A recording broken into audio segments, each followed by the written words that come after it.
Merhaba arkadaşlar. Bu videomuzda 96. bölümden 100. bölüme kadar olan kısımları işleyeceğiz. 100 bölümlük part 1'i bu videoyla bitireceğiz arkadaşlar. Şimdi bu son videolara baktığımızda, özellikle son bölümlere baktığımızda 100. bölüme kadarki kısımlara baktığımızda aslında işlemlerin o kadar da zor olmadığını görebiliriz. Sadece biraz dikkat gerektiren ve kodların anlamlarını bilmemizi gerektiren kısımlar var arkadaşlar. Biraz dikkatli olduktan sonra ve kodların da anlamını bildikten sonra herhangi bir sıkıntı yaşamayız. Kodlarımız basit arkadaşlar. Şimdi başlayalım arkadaşlar. 96. bölüme geldik. Burada bakın şöyle bir kedi karşımıza çıkıyor. Farenin şu kibriti alıp geri gelmesi lazım. Ancak kedi uyanıkken hiçbir işlem yapamaz. Uyanık olduğu durumda işlem yaparsa kedi farenin peşine verecektir ve herhangi bir işlem yapılmayacaktır. İsterseniz kedinin nasıl farenin peşine verdiğini hep beraber görelim. O yüzden yanlış bir kod yazalım. Ondan sonra doğrusunu yazalım arkadaşlar. Şimdi öncelikle goto terimimizi tanımlayalım. Bu kodumuzu tanımlayalım. Bunun içerisinde goto git oluyor. T'ye doğru git. T herhangi bir nesne olabilir. Burada tanımlayacağımız nesne neyse T onun işlevini görecektir. T değişkenini şu şekilde tanımla. Turn to T. T'ye doğru dönüş yap. Ardından step distance to T. T'ye doğru ilerle komutlarını tanımlıyoruz arkadaşlar. Goto komutunu bu şekilde tanımladıktan sonra collect komutuna gelelim. Collect toplam anlamına gelir. Collect komutunu kullandığımızda şu içeriği kullanmamız lazım. Collect komutu içerisinde şunları tanımlarsak işlemlerimiz kolaylaşacaktır. Goto diye bir komut tanımlamıştık. Böyle bir kod tanımlamıştık. Şimdi collect içerisinde artık goto'yu kullanabiliriz. Goto T. T dediğimizde T nesnesine doğru hem dönüş yapacaktır hem de ilerleyecektir. Ondan sonra grab. Grab kap anlamına gelir. Kibriti kapar. Goto pile. Pile istifli alan oluyor. İstifli alana doğru dönüş yap ve ilerle. İlerledikten sonra şuraya gelecektir. Buraya geldikten sonra da drop dersek kibriti istifli alana bırakacaktır. Şimdi biz collect ve goto kodlarını tanımladıktan sonra artık asıl işlemimize gelebiliriz. Bakın arkadaşlar, until cat sleeping. Bu yeni bir komut. Az önce daha öncesinde bunu görmemiştik. Yeni görüyoruz arkadaşlar. Until ne anlamına geliyordu? İngilizceden çevirdiğimizde kadar, a kadar anlamına gelir. Cat zaten bildiğimiz kedi. Sleeping de uyumak. Kedi uyuyana kadar anlamına gelir burası. Kedi uyuyana kadar ne yapması lazım? Onu tanımlayalım. Kedi uyuyana kadar wait. Wait beklemek oluyor. Yani şurada aslında anlatmak istediği şu. Kedi uyuyana kadar bekle, uyuyuncaya kadar bekle, ondan sonra işlem yap. Peki kedi uyuduktan sonra hangi işlemleri yapmamız lazım? Ona bakalım. Şurada step 15 değil, onun yerine başka bir komut kullanmamız lazım arkadaşlar. Step 15 yerine bakın burada tanımlamış olduğumuz collect'i kullanacağız. Collect neye doğru bu collect'teki işlemleri yapsın? Kibrite bu işlemleri yapsın. Collect mesh dediğimizde yani kibrite collect komutunu tanımlayacaktır. Collect'te hangi komutlar vardı? Go to T. Öncelikle kibrite doğru git. Dönüş yap, ilerle. Sonra kibrite al. Üçüncü olarak gel istifli alana ve son olarak istifli alanda bu kibriti bırak anlamına gelir. Bakalım. Bekliyor arkadaşlar. Şu an wait bekliyor. Sonra collect mek'te geçti. Kedi uyuduktan sonra.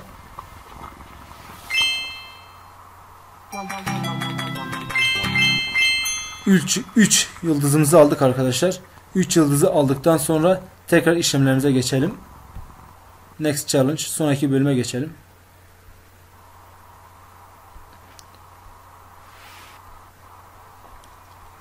...97. bölüme geldiğimizde... ...yine burada kedi durmuş arkadaşlar. Farenin ilerleyip şu 3 kibriti alıp geri getirmesi lazım. Bakın burada 3 kibrit var. Yani 3 sefer kodlarımızı yazacağız. 3 sefer kodları yazmak yerine... ...for döngüsüyle tek seferde yazabiliyorduk değil mi arkadaşlar? O yüzden biz burada... ...yine for döngüsünü kullanacağız. Ne yapmamız lazım? Öncelikle tanımlamamız gereken kodlar var. Onları tanımladıktan sonra işlemlerimize geçebiliriz. Şimdi goto komutunu yine kullanacağız. Goto t dediğimizde goto içerisinde şu kodları yazalım. Turn to t. T'ye doğru dönüş sağla. T'ye doğru dön. Döndükten sonra step distance to t.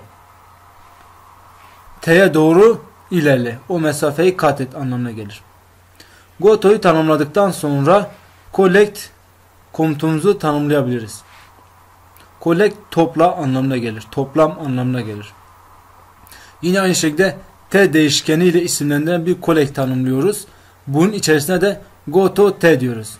Goto t dediğimizde kibrite doğru gidecektir. Dönüş yapıp ilerleyecektir. Daha sonrasında grab diyeceğiz arkadaşlar. Grab dediğimizde de kibriti alacaktır.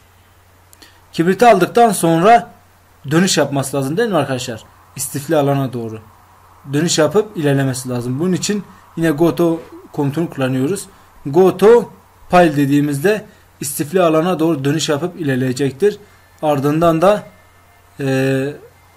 kibriti bırakacaktır. Drop. Kibriti bırakacaktır arkadaşlar. Bunları tamamladıktan sonra artık asıl işlemimize gelebiliriz. Burada for döngüsünü kullanacağız arkadaşlar. For a isminde bir değişkenimiz olsun. Değişkenin içerisine de kibritleri alalım arkadaşlar. Matches. For döngüsünü kullanırken her seferinde fare gidip gelecektir. Gidip gelecektir. Git geliler yapınca kedi uyanacaktır. Kedinin uyanmaması için her döngüde kedi uyuyuncaya kadar komutunu kullanırsak kedi uyuyup uykuya daldıktan sonra fare gidip artık işlemleri yapacaktır. Yani kedinin uyumasını bekleyecektir. Bunun için kedinin uyuması komutunu vereceğiz. Until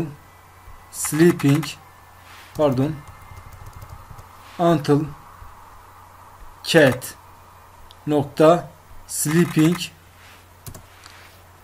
kedi uyuyuncaya kadar anlamına gelir demiştik. Kedi uyuyuncaya kadar nasıl bir işlem yapılsın? Beklensin. Fare beklesin kedi uyuyuncaya kadar. Kedi uyuduktan sonra artık asıl işlemlere geçebilir. Collect dersek bu collect'teki bütün işlemleri yapacaktır arkadaşlar. Çalıştıralım. Bakın bekliyor. Kedi uyusun. Uyuduktan sonra ilk kibriti aldı, geri döndü. Hemen istifledi. Bakın kedi hemen uyandı. Kedi uyandığına göre yine beklememiz lazım. Kedi tekrar uyudu. Hemen koş git gel. İkinci kibritle bırak. Kedi yine uyandı. Kedi sürekli uyanıyor, uyuyor. O zaman bizim de beklememiz lazım. Fare son kibriti de alıp geri geldi. Böylece kediyi atlatmış olduk. Yine 3 yıldızımızı aldık arkadaşlar. Sonraki bölüme geçebiliriz.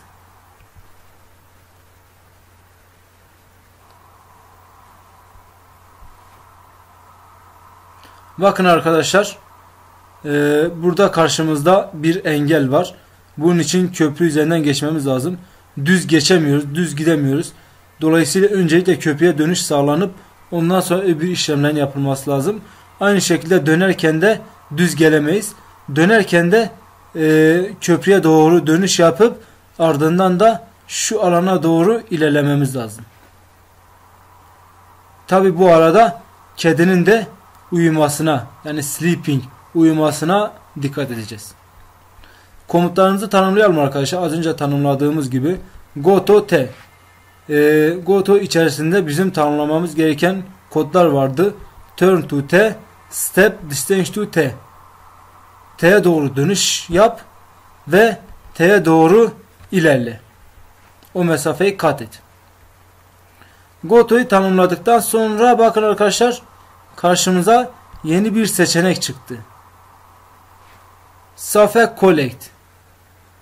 Safe collect demek güvenli toplama anlamına gelir. Collect, daha öncesinde de dediğimiz gibi, collect toplama, safe güvenli. Güvenli toplama anlamına gelir. Güvenle topla. Neyi topla? T isminde tanımlamış olduğumuz değişkeni güvenle topla.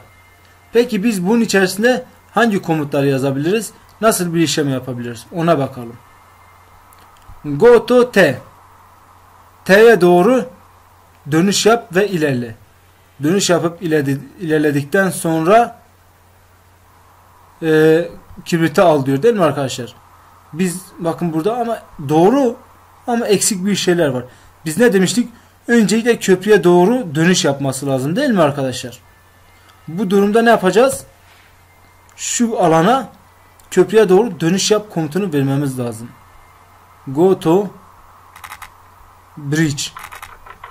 Köprüye doğru dönüş yaptıktan sonra go to T. Kibritlere doğru ilerle. Kibritlere doğru ilerledikten sonra da grab. Kibritlerden birini kap. Kibritleri aldıktan sonra bir daha köprüye doğru dönüş yapması lazım. Go to bridge. Köprüye doğru dönüş yaptıktan sonra şu alana doğru ilerlemesi lazım. Go to pile. O alana doğru ilerledikten sonra da drop. Yani kibriti bıraksın arkadaşlar. İşlemlerimiz bu kadar basit işte. Şimdi biz go to ve safe collect, yani güvenle topla komutlarını tanımladıktan sonra artık farenin ne yapması gerektiğini söyleyebiliriz. Bakın burada 3 tane kibrit var değil mi arkadaşlar? 3 tane kibrit olduğuna göre bizim burada for döngüsünü kullanmamız lazım. For me in matches. Kibritleri döngü içerisine al ve me isminde adlandır. Ardından da bakın safe collect me demiş ama safe collect me'den önce yapmamız gereken kedinin uyuması. Önce kedi uyusun.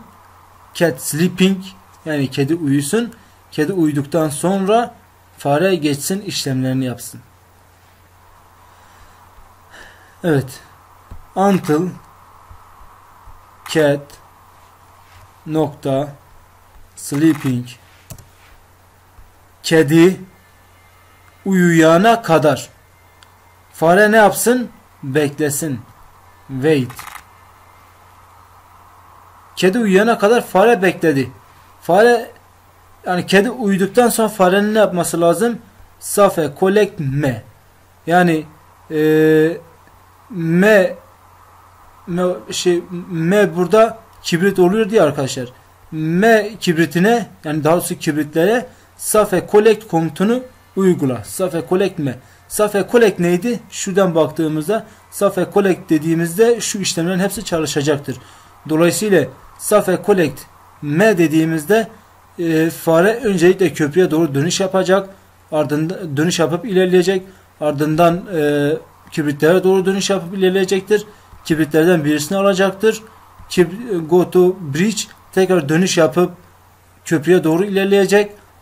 Ondan sonra da go to pile, istifli alana doğru ilerleyecek ve son olarak da drop, kibriti bırakacaktır. Ve bunu kaç defa tekrar edecek? For me in matches'ta. For döngüsüyle 1, 2, 3 defa tekrar edecektir. Çalıştıralım arkadaşlar.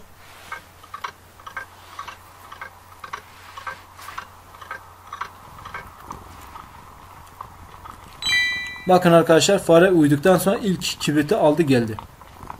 Bıraktı. Kedi hemen uyandı. Yine bekliyor. Yine köprüye dönüş yapıp ilerleyip ikinci kibriti alıyor. Getirip bırakacak. Kedi tekrar uyandı. Yine beklemesi lazım. Beklesin. Kedi uyuduktan sonra son kibriti de alabilir.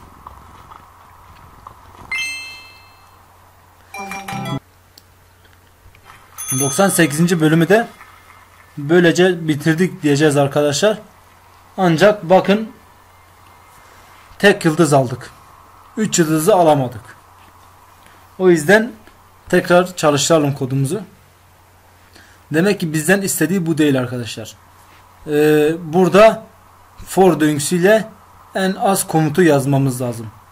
Buna bakalım. Hani şurada safe collect m dediğimizde akıllı toplam oluyor ya. Safe collect m komutunu kullandığımız için burada bütün işlemlerin aslında safe collect'te olması lazım. Bunu bize anlatmaya çalışıyor. O yüzden biz ne yapacağız? Burada until cat sleeping'i getirip Ctrl X yapıp keselim arkadaşlar. Kestikten sonra şuraya getirelim, şuraya yapıştıralım arkadaşlar. Safe collect'in içerisinde bu bulunursa 3 yıldızımızı alırız. Yani safe collect hepsini kapsar anlamına geliyor. Hepsini kapsadığına göre hemen safe collect'te işlemlerimizi yapalım. Öncelikle kedi uyusun. Kedi uyuduktan sonra fare teker teker şu işlemleri yapsın anlamına gelir. Son olarak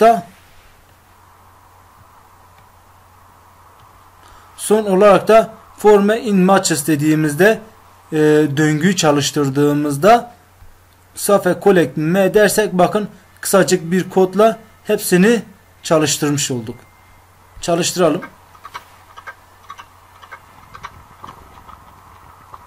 Bakın arkadaşlar, işlemleri yine aynısı gibi yaptı.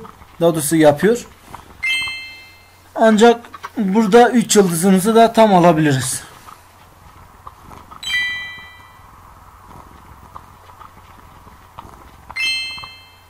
Son kibriti de alsın gelsin.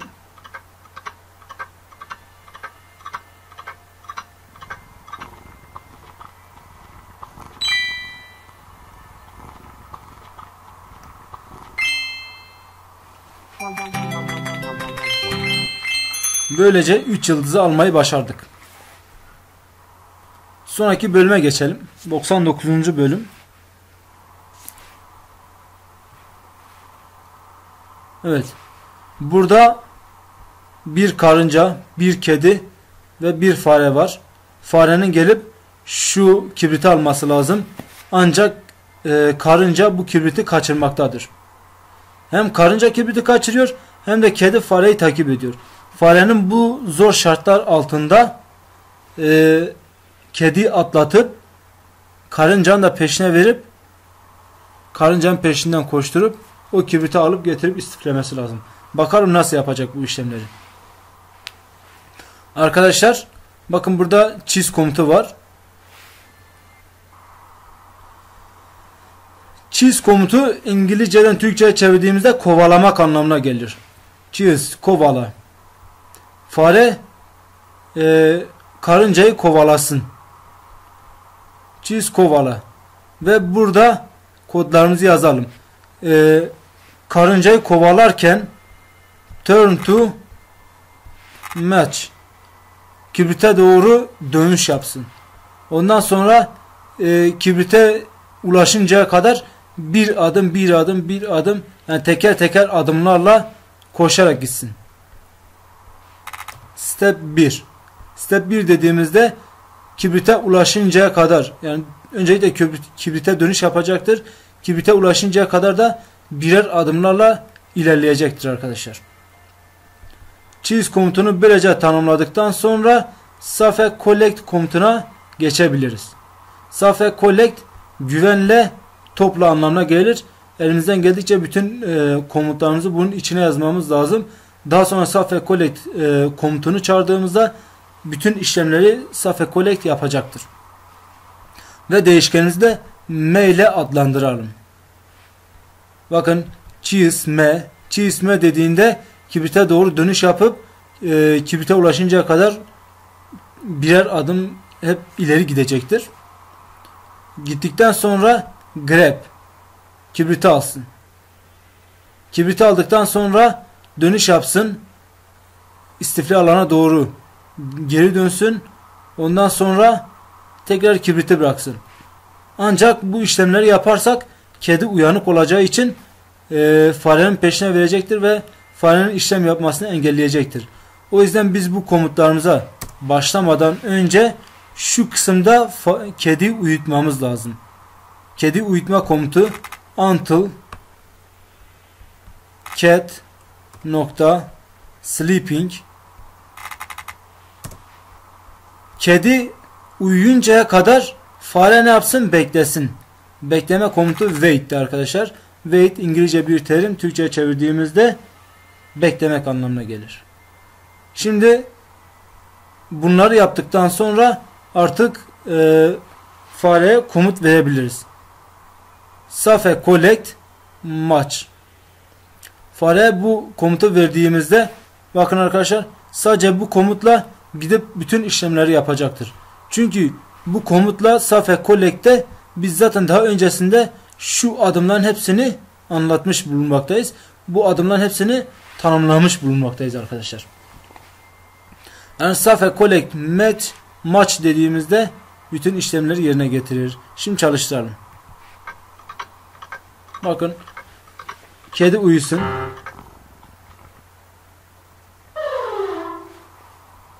Arkadaşlar yanlış bir şeyler yaptık. Bakalım nerede hata yapmışız. Evet, aslında yanlış demeyelim de burada hatamız şurada olmuş. Cheese komutunu kullanırken içerisine şu until near komutunu eklemeyi unutmuşuz. Çünkü onu eklemeden çalışmaz. Şimdi cheese yakala t komutunu verdik.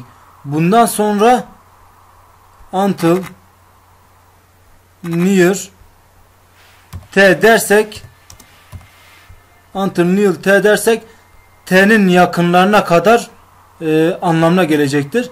T'nin yakınlarına kadar hangi işlemleri yapsın? Şu iki işlemi yapsın arkadaşlar.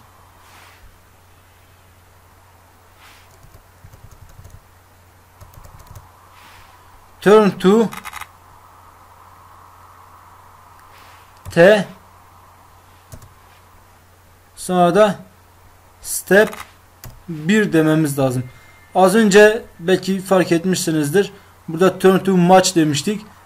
Match dememizin bir anlamı yok. Burada match zaten T olarak adlandırılmıştır. T olarak tanımlanmıştır.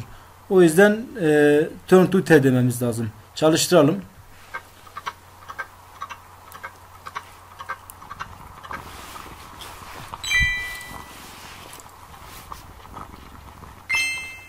Bakın arkadaşlar kodumuz böylece çalıştı.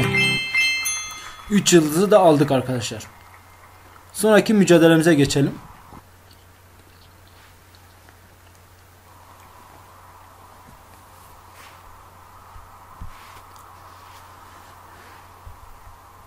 Good luck. İyi şanslar demek istiyor arkadaşlar. Şimdi son bölümdeyiz. Part 1'in son bölümü olan 100. bölümde challenge 100'deyiz. Burada kodumuzu kendi başımıza oluşturmamız lazım. Burada ne yapabiliriz? Yine onlara bakacağız. Komutlarımız neler? Onlara bakacağız. Hangi komutlarla çalışabiliriz? Bunlara bakıp ona göre işlem yapmamız lazım. Fare yine şurada 3 kibrit var. Bu 3 kibriti alması lazım. Bu 3 kibriti de karıncalar kaçırıyor. Yetişmesi lazım ki onların hepsini teker teker geri getirsin. Ancak bu işlemleri yaparken bir de unutmamamız gereken bir kısım var. Şurada cat, yani kedi bu farenin baş düşmanı. O yüzden kedinin uyumasını bekleyeceğiz ve işlemlerimizi böylece yapacağız arkadaşlar. Başlayalım isterseniz arkadaşlar. Şimdi öncelikle bizim tanımlamamız gereken kodlar var. Bunlara bakalım. Yine cheese komutunu tanımlayalım. Bakalım burada cheese var mı arkadaşlar? Burada cheese komutu yok. Şimdi karıncalar kibriti kaçırdığı için sabit bir noktada değil. Sabit bir noktada olmadığından dolayı bizim cheese komutunu kullanmamız lazım. Cheese komutu yakalayacaktır kibritleri. Karıncaların peşine verip kibritleri yakalayacaktır. Hemen cheese komutumuzu oluşturalım. Cheese eşittir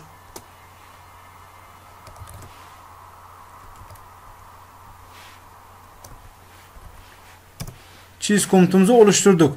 Cheese komutunu oluşturunca da içerisinde ne diyorduk arkadaşlar? Yakala. Kibritleri yakala. Kibritleri yakalaması için de kibritlerin yanına kadar gitmesi lazım. Yakınına kadar. Kadar, a kadar. Yani until near'ı kullanmamız lazım arkadaşlar. Until near t. Burada t değişkeni kullandık ya. Until near t dememiz lazım. Until near t dedikten sonra bunun içerisine yazacağımız kodları yerleştirmemiz lazım. Ne yapmamız lazım? Öncelikle t'ye doğru dönüş sağlasın arkadaşlar. Dönüş sağladıktan sonra birer adım gitsin arkadaşlar. Step 1. Birer adımla bunu takip etsin ve sonunda kibritleri yakalayıp getirsin arkadaşlar. Böylece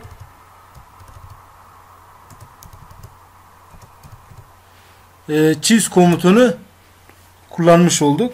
Şimdi ikinci komutumuza geçebiliriz. Az önceki komut levelde de yani 99. bölümde de gördüğümüz gibi burada da safe collect komutunu kullanmamız lazım arkadaşlar.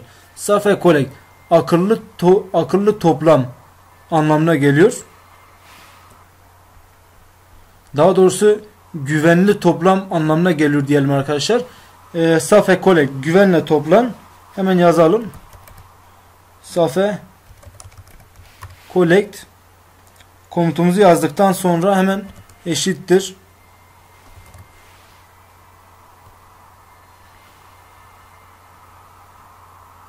ne diyelim arkadaşlar? Safe collect komutunu kullanınca bunun içerisinde yazmamız gereken komutlar var arkadaşlar. Bütün komutlarımızı safe collect komutunun içerisinde yazabiliriz. Komutlara geçmeden önce kedinin uyumasını bekleyeceğiz. Bunun için yapmamız gereken until cat nokta sleeping. Öncelikle kedi uyusun. Kedi uyurken fare ne yapacak? Bekleyecek. Wait. Kedi uyuduktan sonra yapmamız gereken işlemlere geçiyoruz. Cheese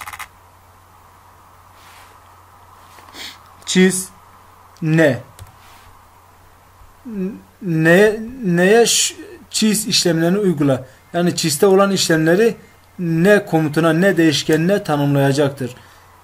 Dolayısıyla kibritlere gitmiş olacaktır. Kibritleri aldıktan sonra kibritlere ulaştıktan sonra kibritleri alması lazım. Grab. Kibritleri aldıktan sonra bu sefer de geri dönüş sağlayıp gelip kibriti istiflemesi lazım. Yine cheese diyoruz arkadaşlar. Cheese pile ve son olarak da kibriti bıraksın. Drop. Bunu tanımladıktan sonra artık asıl işlemimize geçebiliriz. Asıl kod yazmamız gereken kısma geçebiliriz. Kaç tane kibrit vardı burada? 3 tane kibrit var. Dolayısıyla biz 3 sefer yazmak yerine tek seferde yazacağız. Bunun için de for döngüsünü kullanacağız. For k in array. Array kısmına kibritleri koymamız lazım arkadaşlar. For k in matches. Yani kibritleri k ismiyle adlandır ve bunları döngü içerisine al anlamına gelir. Bunların içerisine de safe collect k dersek işlemlerimizi yapacaktır. Şimdi bir daha burada bakalım istersen. Safe collect k. Safe collect'teki bütün işlemleri k'ye yani kibrite uygula. Şuradaki 3 kibrite her seferinde uygula anlamına gelir. Safe collect'te hangi işlemler vardı? Öncelikle kedinin uyuması beklenecek. Ondan sonra kibritlere doğru dönüş yapıp ilerlenecektir. Kibritler alınacak. Ondan sonra dönüş yapıp istifli alana doğru gidilecektir. Ve son olarak da kibrit istifli alanda bırakılacaktır. Şimdi kodumuzu çalıştıralım. Kedinin uyuması bekleniyor. Bakın bazı karıncalar hızlı giderken bazıları yavaş gidiyor. İşte öncelikle hızlı gidenin peşine verdik. O kibriti aldık. Ondan sonra ikincisi ve üçüncü kibrite geçebiliriz.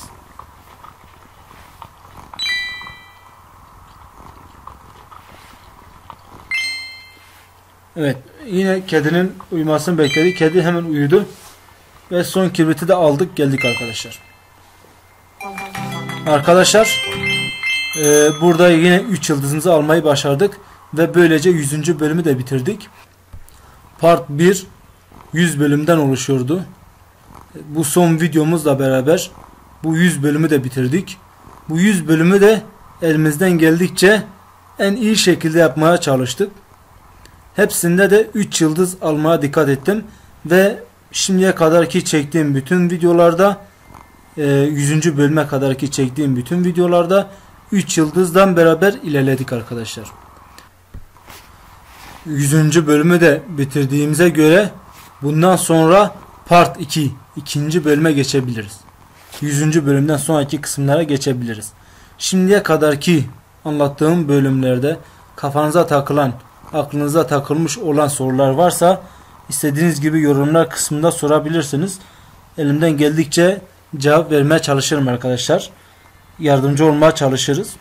Videolarımızı beğendiyseniz yorum yapmayı unutmayın arkadaşlar. Abone olmayı ve beğenmeyi de unutmayalım. Bir başka videoda tekrar görüşmek üzere. Kendinize iyi bakın arkadaşlar.